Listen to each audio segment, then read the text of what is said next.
Koro wadhi e kaunti ma Busia kama ogai mar ODM Raila Odinga dhi nyime gi twak e nyasi mar ringo higni 20 nyaka ne chak duond burano. Mama anabeba hapa, sana mnyonyesha.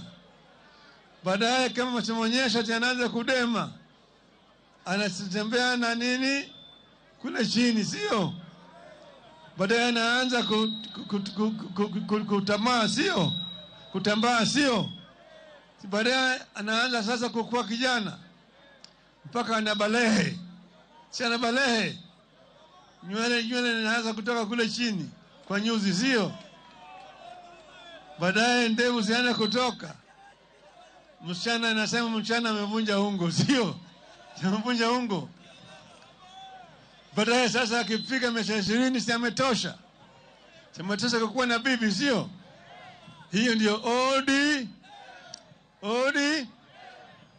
Sasa tumesema siku ya leo tukisherekea baba amerudi, na nimesema nitakuja kuuliza watu wangu wote kwanza mwelekeo.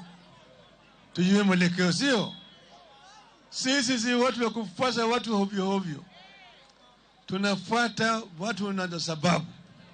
Chama cha ODM ni chama ambayo iko na sera kamili na msimamo. Na vile vile sisi tumekuwa tukitetea haki ya wananchi wa Kenya. Na tutaendelea kutetea haki ya wananchi wa Kenya, sio?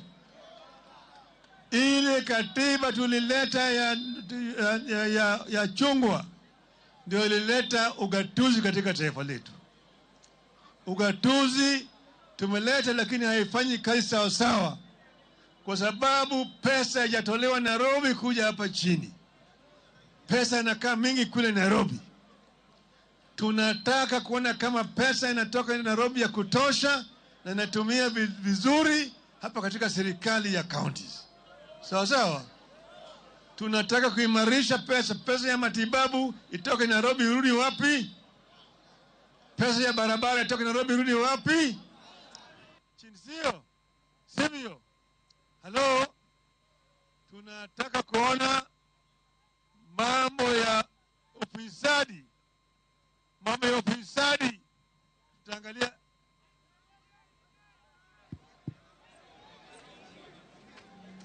Hello? I'm coming home. Shit. Hello? I'm coming home where I belong. Hello? Vijana hoi! Wangapi nasema baba aendelee kushauriana na watu kwanza? Ngapi nasema nipate maoni, sivyo? Tutashauriana na nataka kuhakikisha nyinyi kwamba tutachukua msimamo ambaye italenga matakwa na haki ya Wakenya wote. Hiyo ndio tutafanya. Hakuna nyokonyoko. Sawa.